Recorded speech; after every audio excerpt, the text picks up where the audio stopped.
What's going on, everyone? Joe here with Good Old Scratch Custom Apparel.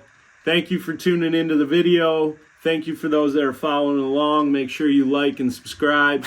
Leave comments to let me know what you'd like to see in a video. So I'm going to go over 5 common mistakes that people run into, myself included. None of these are actually in any particular order, so I'm just going to kind of start with finding your target audience and failing to do so. I understand that in this current climate we live in, with new trends and new things that are popping up and always trying to keep up with them, but what I've noticed is sticking consistently to a particular niche and figuring out what your target market is. And so that's just basically you doing your own research and finding what you're good at, finding your own skills of what you can transfer, pun intended, onto garments that might hit a particular market: schools, sports teams, corporate events, fashion enthusiasts. I just say find what works best for you that you're confident and good at, and then build around that. Because if you try to constantly placate to all the other trends and audience members or customers potentially, you're never going to really be good at one thing. Do your research in the beginning before kind of putting yourself out there of what is the best market for you to get into, and really hone in on that particular one. So the second one I would say is inadequate knowledge of the materials and technique you're using. People learning from videos. That was what my profession was.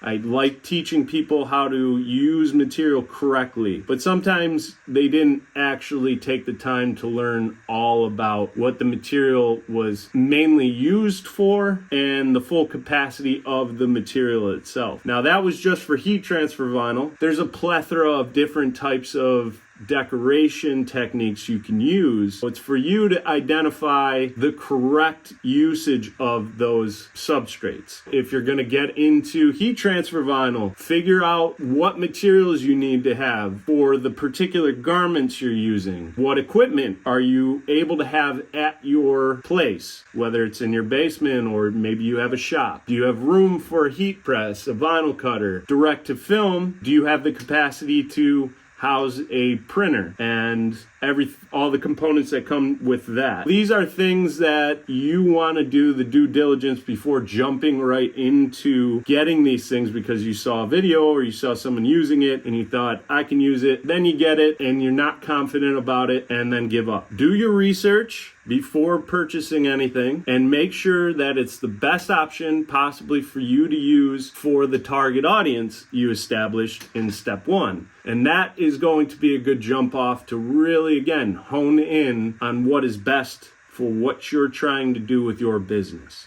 All right, so number 3, I would go with underpricing your products. We're really guilty of this. Everybody does this. This was something I dealt with a lot, where people would try to undercut each other for the best price. What we took pride in as a company was trying to manage to make sure that everybody was selling at least a MAP pricing. It started with a baseline pricing, and that gave everybody an opportunity to make money, because at the end of the day, if you're starting a business, you need to make the capital. It doesn't help you to underprice your products. So you need to know what your products are worth, and that is simply by doing your own breakdown of what was the cost of my good, the blanks, your time. Your time is precious. You have to factor that in, whether you're creating the artwork for that customer from scratch, and then how long does it take for you to complete that project, and then how many.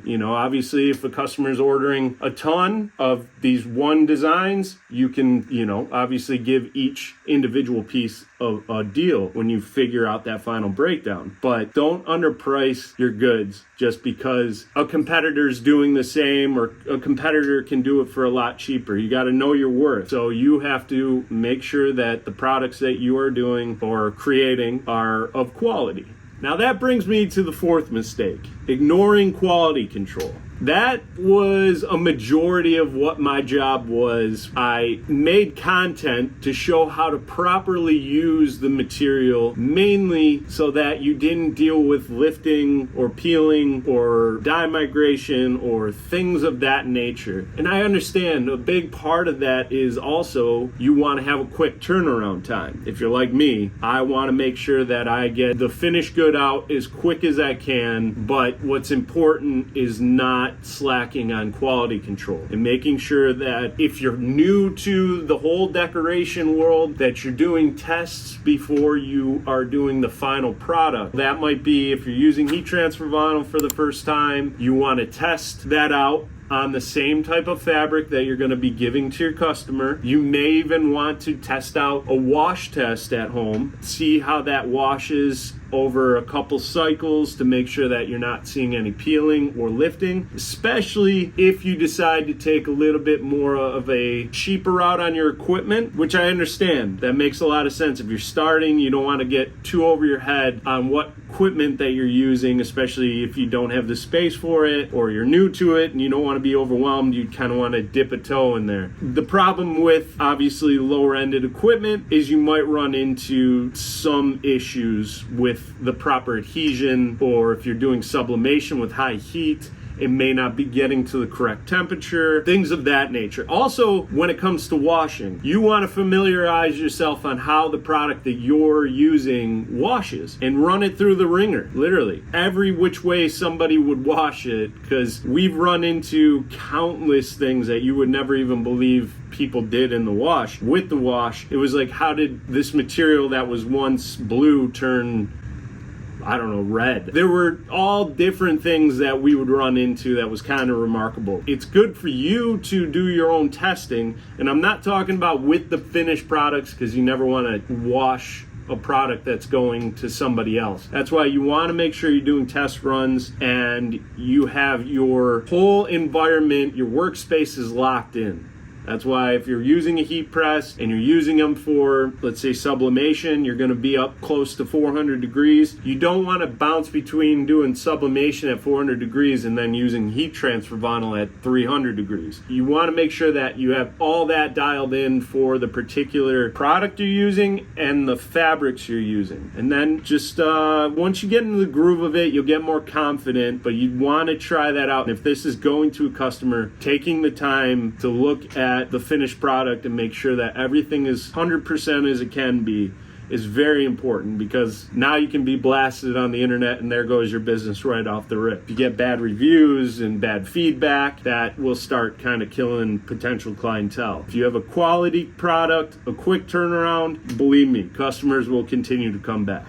And for the fifth mistake to avoid, I think people are a little aware of this one, but nowadays, again, everything is fast-paced and you got to keep up with the Joneses. And if you want to stand out, you need to focus on your branding. So branding for your company is very important. Business used to be word of mouth, basic posts that kind of worked, keep things afloat. If you're working local, if you're doing stuff for, schools and churches and things in your neighborhood, then you kind of got that locked in. But if you're trying to grow your business and you're doing this all online, you need to make sure that you have proper marketing strategies for that. And that is going to also take some time and a little technique on making sure what is the best avenue. That may take some time to figure out what works best for your target audience, figuring out SEOs, but let me start at the bare basic stuff. Figuring out what your logo is, figuring out a color scheme, getting that all situated, and then becoming more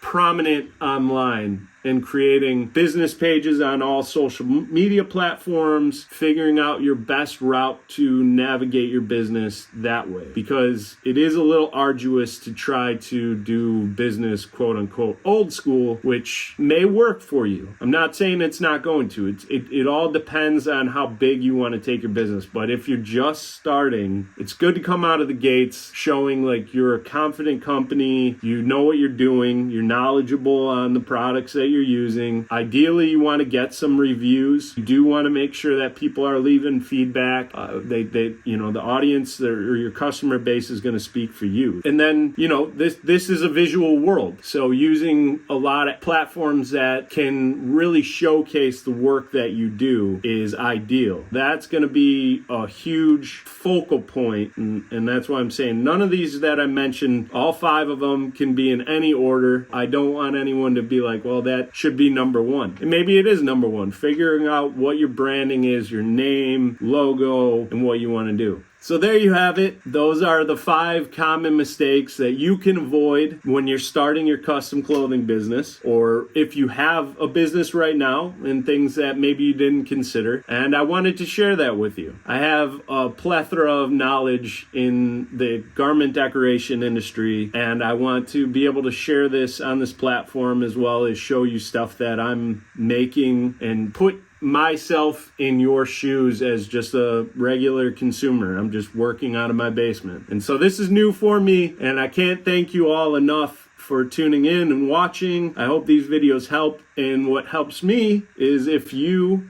like and subscribe and leave a comment, because if you leave me topics of stuff that you want to hear about or would like to have me talk about in a video, I'd love to share that and help you guys out the most I can. And then I'm hoping in the near future, like I said, I should have a pretty awesome piece of equipment down in my basement. I'm looking forward to sharing that experience with you, and you'll be able to go on that journey with me. Keep being a rock star.